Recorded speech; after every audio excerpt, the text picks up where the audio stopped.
बहुत समय पहले की बात है। उत्तर प्रदेश के एक छोटे से गांव रामपुर में दो भाई रहते थे, विक्रम और शुभम। दोनों एक ही मां की संतान थे, लेकिन स्वभाव में दिन रात का फर्क था। विक्रम बड़ा भाई था, तेज, चालाक, थोड़ा लालची और बहुत महत्वाकांक्षी। उसे हमेशा जल्दी अमीर बनने की चाह रहती थी। वहीं शुभम छोटा था, शांत स्वभाव का, मेहनती, ईमानदार और बड़ा ही सहनशील। उनके पिता धर्मपाल जी गांव के एक सीधे सादे किसान थे। उन्होंने अपने खेत खलिहान और पुरखों की जमीन बड़ी मेहनत से संभाली थी, लेकिन दुर्भाग्यवश एक रात अचानक हार्ट अटैक से उनका निधन हो गया। उस समय शुभम केवल 17 साल का था और विक्रम 23 का। धर्मपाल जी के गुजरने के बाद दोनों भाइयों के सामने जिम्मेदारियों का पहाड़ टूट पड़ा। माँ सरला देवी हर रोज प्रार्थना करती थीं कि दोनों बेटे मिलकर काम करें और एक दूसरे का सहारा बने, लेकिन किस्मत को कुछ और ही मंजूर था। विक्रम ने तुरंत पिता की जमीन बेचने की बात उठाई। भाई, ये आप क्या कह रहे हैं? हम भला अपने पिताजी की उस जमीन को कैसे बेच सकते हैं? ये हमारे पूर्वजों का आशीर्वाद है और भला आशीर्वाद कोई बेचता है क्या? तू नहीं समझेगा छोटे। तुझे क्या लगता है गांव में इस छोटे से खेत से क्या होगा? हम अगर इस गांव में रहे तो गरीबी हमारा मुकद्दर बन जाएगी। मैं तो कहता हूं तुम भी मेरे साथ शहर चलो, कोई बड़ा काम करते हैं। मैं बिजनेस करूंगा, तुम्हें भी किसी अच्छे काम में लगा दूंगा। गांव का घर खेत सब बेच देते हैं। नहीं भाई, मैं आपके साथ शहर नहीं आ सकता। इस गांव से, यहाँ की मिट्टी से मेरी बहुत सारी यादें जुड़ी हुई हैं। मैं इन्हें छोड़कर कहीं नहीं जाऊंगा। शुभम को बुरा लगा। वह खेतों से बहुत जुड़ा हुआ था। उसके लिए वो मिट्टी माँ के आंचल जैसी थी, लेकिन वो विरोध नहीं कर पाया। माँ के आंसू देखकर उसने चुपचाप सिर झुका लिया।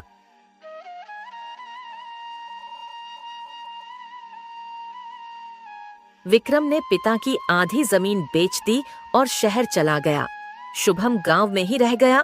जो जमीन बची वही उसका संसार बन गई। उसने बैल जोते, खेत जोते, सब्जी उगाई और मां का ख्याल रखा। उधर शहर में विक्रम ने पिता की दौलत से व्यापार शुरू किया। शुरुआत में उसने खूब पैसा कमाया। पार्टी, शोहरत, गाड़ियां, शहर की चमक दमक में वह पूरी तरह डूब गया। वो गांव वापस आता तो दिखावे के लिए बड़े बड़े कपड़े पहनता, मोबाइल लहराता और शुभम की मेहनत का मजाक उड़ाता। अरे ओ गंवार, तू अभी भी उसी गंदे कीचड़ से सने खेत में घुटनों तक ढांसा हुआ है? क्या तुझे अब भी मिट्टी में ही अपनी किस्मत ढूंढनी है? देख जरा मेरी तरफ। मैं अब शहर में रहता हूँ, एसी में बैठता हूँ, चमचमाती गाड़ियों में घूमता हूँ, सूट बूट पहनता हूँ, बड़ी बड़ी पार्टियों में जाता हूँ। और तू अब भी वही पुरानी धोती, वही फटी बनियान, वही गोबर की गंध। मैं तेरे लिए शहर में बढ़िया काम दिला सकता हूँ। तुझे बस यह देहाती छोड़ना होगा। खेत खलिहान को भूल जा, धोती उतार, सूट पहन, चल मेरे साथ। तू भी इंसान की तरह जीना सीख जाएगा। यहाँ कीचड़ में पसीना बहाने से अच्छा है शहर में कोई काम कर। वैसे तुझे कोई बहुत अच्छा काम तो नहीं मिलेगा, क्योंकि शहर में मंदबुद्धि लोगों की जरूरत नहीं है, लेकिन तू मेरा भाई है तो मैं तुझे कोई ना कोई काम दिला ही दूंगा। शुभम बस मुस्कुरा देता। उसे अपने खेत की मिट्टी से जो लगाव था वो कोई नहीं समझ सकता था, पर समय सबका हिसाब रखता है।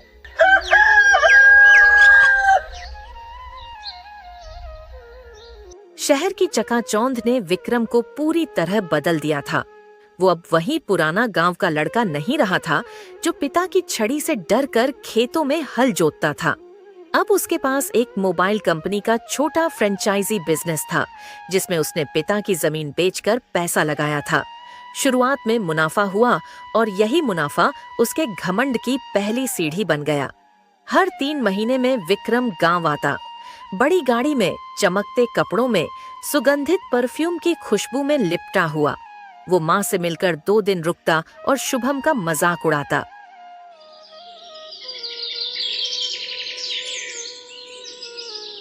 शुभम ने जो आधी जमीन बचाई थी उसी पर मेहनत शुरू की। खेतों में फसलें उगाई, गाय भैंस पाली।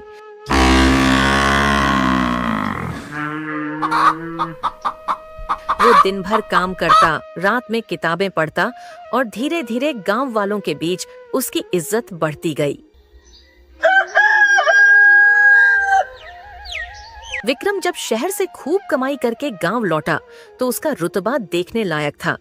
4 आदमी पीछे पीछे, चमचमाती बाइक, महंगे कपड़े और हर वाक्य में घमंड। गांव में उसके वापस आने की खबर जैसे ही फैली, रिश्तेदार और परिचित उसे अपने घर बुलाने लगे। हर कोई चाहता था कि उसकी बेटी विक्रम की बहू बने। आखिरकार सरपंच बलदेव चौधरी की नजर लगी उस पर। उनकी बेटी पिंकी एक सुंदर, नखरे वाली, शहरी सपनों से भरी लड़की जो हमेशा महंगे लिपस्टिक और झुमकों में सजी रहती थी। माँ, देखा तूने, सरपंच अपनी बेटी से मेरा विवाह करना चाहता है। इसे कहते हैं 5 उंगलियां घी में। सरपंच की बेटी से ब्याह करके तो मैं और भी अमीर हो जाऊंगा, और वो देखने में भी खूब सुंदर है। मुझे तो वो पहले दिन से ही पसंद है। विक्रम को पिंकी पसंद आई। उसे लगा कि ऐसी बहू से उसका रुतबा और बढ़ेगा। जल्दी ही दोनों का विवाह हो गया। गांव में कई दिन तक शादी की धूम रही। ढोल नगाड़े, लाइट, साज सज्जा, सब कुछ किसी राजा महाराजा की शादी जैसा था।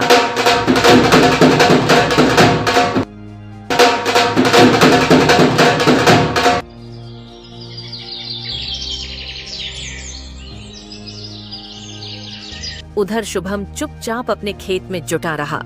उसकी नजरें आसमान नहीं, धरती पर टिकी थीं। माँ सरला देवी अब बूढ़ी हो चली थीं, लेकिन शुभम की देखभाल ने उन्हें कभी अकेलापन महसूस नहीं होने दिया। कुछ ही महीनों बाद शुभम ने भी विवाह कर लिया। उसकी पत्नी थी लाली, गांव के एक गरीब मजदूर की बेटी, जिसकी माँ का वर्षों पहले निधन हो गया था। लाली ज्यादा पढ़ी लिखी नहीं थी, लेकिन उसमें आत्मसम्मान, ममता और परिश्रम की सच्ची चमक थी। शादी के बाद लाली और शुभम का जीवन साधारण था, पर संतोष से भरा। सुबह जल्दी उठकर खेत जाना, दोपहर में घर लौटकर माँ की सेवा करना और शाम को चूल्हे के पास बैठकर रोटियां सेंकना, यही उनका सुख था। अब दोनों भाइयों की जिंदगी अलग अलग रास्तों पर चल रही थी।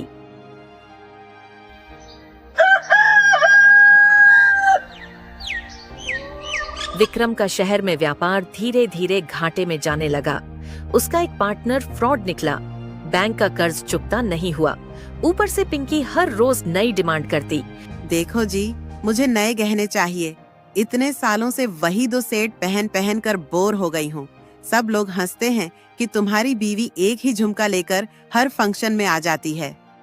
और सुनो, इस हफ्ते पार्लर भी जाना है, बाल कटवाने हैं, फेशियल करवाना है, शादी का सीजन है, अच्छा दिखना तो बनता है ना। अरे हाँ, माँ के घर अगले महीने शादी है, 4 दिन का फंक्शन है। मुझे कम से कम 3 नए ड्रेस चाहिए, एक मेहंदी के लिए, एक संगीत के लिए और एक शादी के दिन, और नई चप्पल भी। पिछली बार वाली चप्पल टूट गई थी। पिंकी, जरा मेरी भी सुन लो। पिछले 3 महीने से दुकान में कुछ खास कमाई नहीं हो रही। उधार चढ़ता जा रहा है, ग्राहक आते ही नहीं, माल लाने के पैसे नहीं हैं। और तुम हो कि बस मांग पर मांग किए जा रही हो। हर रोज ये सोचकर निकलता हूं कि कुछ अच्छा होगा, कुछ बिकेगा, कुछ आमदनी होगी, लेकिन जब शाम को खाली हाथ लौटता हूं तो तुम्हारे ये नए गहने, पार्लर और कपड़ों की बातें मेरे दिल में छुपती हैं। क्या तुम नहीं देखती कि मैं कितना टूटा हुआ हूं अंदर से? मैं चाहता हूं कि तुम्हें सब कुछ दूं जो तुम्हारा मन करे, लेकिन इस वक्त मेरी हालत ही ऐसी नहीं है पिंकी। थोड़ा साथ दो ना, थोड़ा सब्र करो। जब वक्त बदलेगा मैं खुद तुम्हारे लिए सोने का हार लेकर आऊंगा, लेकिन अभी नहीं, अभी सिर्फ मेरी मजबूरी है।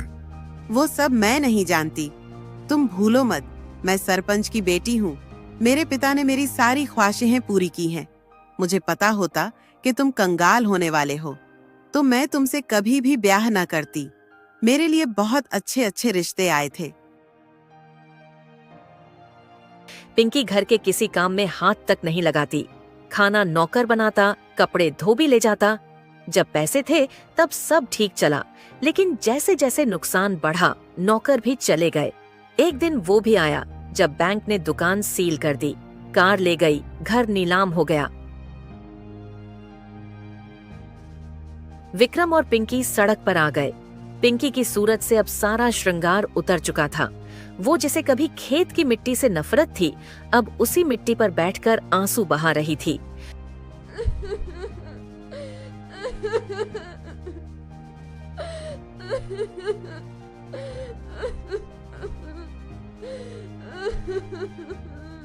अब हमारा क्या होगा? क्या अब सड़क पर ही जीवन बिताना होगा? हे ऊपर वाले, ये कैसा पति दिया है तूने, जो इतने बुरे दिन दिखा रहा है। इस धूप में तो मेरी त्वचा खराब हो जाएगी। ये कैसे दिन देखने पड़ रहे हैं? तुम चिंता मत करो पिंकी, मैं कुछ करता हूँ। मैंने अभी हार नहीं मानी है। शुभम धीरे धीरे तरक्की करता जा रहा था। उसने थोड़ी थोड़ी बचत से गांव में एक और छोटा खेत का टुकड़ा खरीद लिया था। उसकी फसल अच्छी हो रही थी और लाली हर दिन मेहनत से उसका साथ देती। वो गाय का दूध निकालती, घर का सारा काम करती और माँ को रोज तेल से सिर में मालिश करती। एक दिन गांव के बाजार में विक्रम लौट आया, पैदल थका हुआ, चेहरे पर शर्म और आंखों में पीड़ा। उसने देखा कि शुभम अब गांव के सबसे मेहनती किसानों में गिना जाता था। लोग उसके खेत की उपज का उदाहरण देते थे। विक्रम की छाती में आग जल उठी। तो अब ये हाल है? कभी जो मेरे पीछे पीछे चलता था, आज वही मुझसे आगे निकल गया। ये तो मेरे छोटे भाई ने मुझे पछाड़ दिया। कैसे? क्या खास किया उसने जो मैं नहीं कर पाया? ये गवार मुझसे आगे कैसे निकल सकता है? मेरी बीवी भूखी सोती है और इसकी बीवी दूध दही पर पलती है। उसका घमंड टूट चुका था, लेकिन ईर्ष्या अब भी जिंदा थी। सुनिए जी, अब मुझसे और बर्दाश्त नहीं होता। मैं इस तरह घुट घुट कर अपना जीवन नहीं काट सकती। कुछ तो कीजिए। ये कैसी विडंबना है कि वो शुभम और उसकी पत्नी हमसे ज्यादा खुश और संपन्न हो गए हैं। कभी जो हमारे सामने हाथ जोड़ते थे, आज वो हमें नीची निगाहों से देखते हैं। दिन रात उनका ऐशो आराम देख देख कर मेरा दिल जलता है। कैसे दिन आ गए हैं कि जिनके ऊपर कभी हम दया करते थे, आज वही हम पर तरस खा रहे हैं। नहीं सुनिए, अब और नहीं। मैं उन्हें हमसे आगे बढ़ता हुआ नहीं देख सकती। कुछ कीजिए, कुछ भी कीजिए, वरना मैं तो घुट घुट कर मर जाऊंगी। विक्रम दिन रात एक ही बात सोचता, कैसे शुभम को नीचे गिराया जाए। और तभी किस्मत ने एक मौका दिया। माँ सरला देवी का देहांत हो गया। पूरा गांव मातम में डूब गया। शुभम माँ के अंतिम संस्कार में टूट गया, लेकिन उसने हर रस्म दिल से निभाई। विक्रम भी वहां खड़ा था। आंखों में आंसू तो थे, लेकिन दिल में एक और योजना पल रही थी।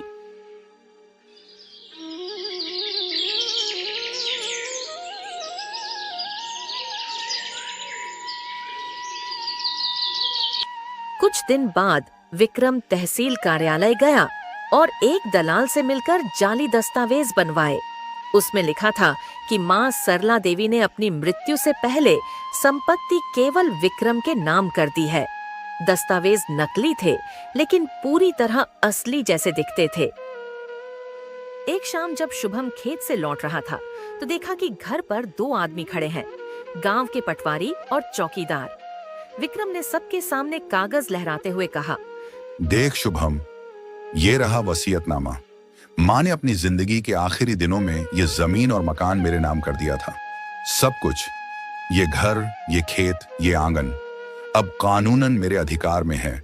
इसलिए अब तुम्हें ये घर और खेत खाली करने होंगे। जितनी जल्दी हो सके यहां से निकाल जाओ। भाई, ये तू क्या कह रहा है? तू ऐसा कैसे कर सकता है? माँ ने कभी ऐसा कुछ नहीं कहा था। उन्होंने तो हमेशा हमें बराबर का हक देने की बात की थी। तू जानता है माँ मुझे कितना प्यार करती थी। वो तुझसे कम मुझे नहीं मानती थी। तू कैसे यकीन दिला सकता है कि उन्होंने मुझे एक शब्द भी नहीं बताया? कानून भावनाएं नहीं देखता शुभम, वो सबूत देखता है। और मेरे पास वो सबूत है। ये देख, ये दस्तावेज माँ ने अपने आखिरी दिनों में मेरे नाम लिखा था। सरकारी मोहर लगी है, गवाहों के दस्तखत हैं। तुझे जो लगाना है लगा, पर सच्चाई यही है। अब ये सब मेरा है। भाई, क्या इतना सब कुछ काफी नहीं था? तुमने तो शहर जाने के लिए पिताजी की आधी जमीन पहले ही बेच दी थी। मैं तो बस माँ की यादों में जी रहा हूं, इस मिट्टी से जुड़ा हूं, खेतों में माँ की हंसी की गूंज सुनता हूं। क्या ये सब छीन लेगा तू मुझसे? माँ की परछाई भी बांट ली तूने। शुभम चुपचाप अपनी पत्नी लाली और एक जोड़ी कपड़ों के साथ वही पुराना टूटा फूटा खेत लेकर दूर कोने में जा बसा। वो खेत जो उसने अपनी मेहनत से बनाया था, जहाँ एक छोटी सी झोपड़ी थी, एक गाय थी और ढेर सारी उम्मीदें। लाली, तुम चिंता मत करो, हम फिर से मेहनत करेंगे। विक्रम ने मुझसे मेरी जमीन ली है, वो मेरा नसीब मुझसे नहीं छीन सकता। दुख तो इस बात का है कि मेरे अपने भाई ने मुझे धोखा दिया, मुझसे दगाबाजी की, लेकिन मैं फिर से सब काम करूंगा। तुम देखना, बहुत जल्द हम गांव में अपना घर ले लेंगे। मुझे आप पर पूरा भरोसा है, आप मेरी चिंता मत करिए। इस समय हमें काम पर ध्यान देना होगा। वैसे भी ये झोपड़ी छोटी है, पर आपका मन तो बहुत बड़ा है। मेरे लिए यही काफ़ी है कि मेरा पति एक ईमानदार और अच्छा इंसान है। मुश्किल के इस समय में मैं आपके साथ हूँ। हम इस बुरे समय को भी मुस्कुराकर पार कर लेंगे।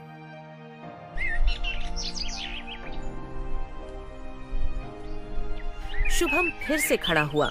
उसने फिर से मेहनत की, 2 गुनी मेहनत। लाली ने फिर से उसका साथ दिया, पूरी श्रद्धा और विश्वास के साथ। विक्रम ने जब फर्जी दस्तावेज बनवाए थे, तब एक बात भूल गया था। धोखे की नींव पर खड़ी कोई भी इमारत ज्यादा दिन नहीं टिकती। जिन दलाल से उसने वसीयत बनवाई थी, उसका नाम था मक्खन लाल। एक चालाक, लालची और असरदार दलाल जो पैसों के लिए कुछ भी कर सकता था। विक्रम ने उससे कहा था, तू पेपर बना दे, मैं तुझे बाकी पैसे बाद में दूंगा। पर जैसे ही मक्खन लाल ने काम किया और पैसे मांगे, विक्रम ने टाल मटोल शुरू कर दी। भाई, अभी पैसे नहीं हैं। तू समझ मेरी बात को। मैं बाद में तुझे पैसे दे दूंगा। मैं कौन सा भागा जा रहा हूँ, बाद में ले लेना। अभी फसल तो बेचने दो। लेकिन विक्रम, इस बात को पहले ही 2 महीने हो चुके हैं। मैं जानता हूं तेरे पास पैसे हैं। तू बहाना क्यों बना रहा है? मेरे पैसे लौटा दे। और वैसे भी तुझ जैसे इंसान पे भरोसा करना मुश्किल है। तूने अपने सगे भाई नहीं छोड़ा तो मैं क्या चीज हूं? चुपचाप मेरे पैसे आज शाम तक वापस दे देना। इसी में तेरी भलाई है। धमकी देता है मुझे? तेरे जैसे बहुत देखे हैं मैंने। तेरे जैसे तो कई हैं। तू ही क्या उखाड़ लेगा मेरा? जो करना है कर ले। अब नहीं देता तेरे पैसे, निकल यहां से। गांव की चौपाल में उस दिन पंचों की सभा बुलाई गई थी, क्योंकि गांव में जमीन को लेकर कई सवाल उठने लगे थे। विक्रम वहां सबसे पहले पहुंचा, ताकि अपने झूठ को सच का जामा पहनाकर पेश कर सके। उसके चेहरे पर बनावटी आत्मविश्वास था। तभी वहां मक्खन लाल आ धमका, सीधे दस्तावेज और सबूतों के साथ। उसने पंचायत के सामने फर्जी वसीयत के कागज, दस्तखतों की तुलना और तहसील से निकली असली नकल पेश की। सबके सामने उसने ऊंची आवाज में कहा, इन कागजों में जो दस्तखत है वो सरला देवी के नहीं है। मैंने खुद विक्रम के कहने पर ये बनाए थे, और बदले में जो पैसे उसने मुझे देने का वादा किया था वो भी नहीं दिया। आज मैं अपने अपराध की सजा भुगतने आया हूँ, लेकिन इस आदमी का असली चेहरा भी दिखाने आया हूँ, जिसने अपने ही सगे भाई से छल किया। पूरा गांव सन्न रह गया। विक्रम की बोलती बंद हो गई। उसकी आंखें भर आईं, न शर्म से बल्कि डर से। पंचायत के मुखिया बोले, विक्रम, तूने न केवल अपने भाई को ठगा, बल्कि अपनी माँ की आत्मा को भी अपमानित किया। क्या तुझे एक पल के लिए भी अपने भाई पर तरस नहीं आया? तेरे हाथ नहीं कांपे? और अब तेरे पापों का घड़ा भर चुका है। सजा भुगतने के लिए तैयार हो जा। शुभम को उसकी जमीन और मकान तत्काल वापस दिया जाए। विक्रम को गांव से बेदखल किया जाए, ताकि वो दूसरों के लिए सबक बने।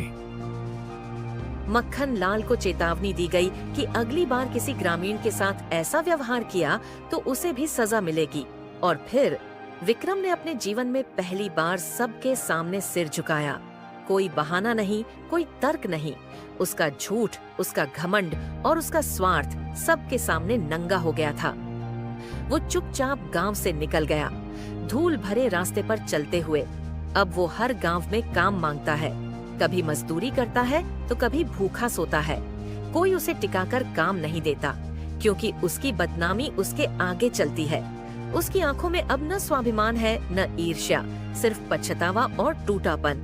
उधर शुभम ने अपना घर वापस पाया, लेकिन उसका दिल अभी भी करुणा से भरा था।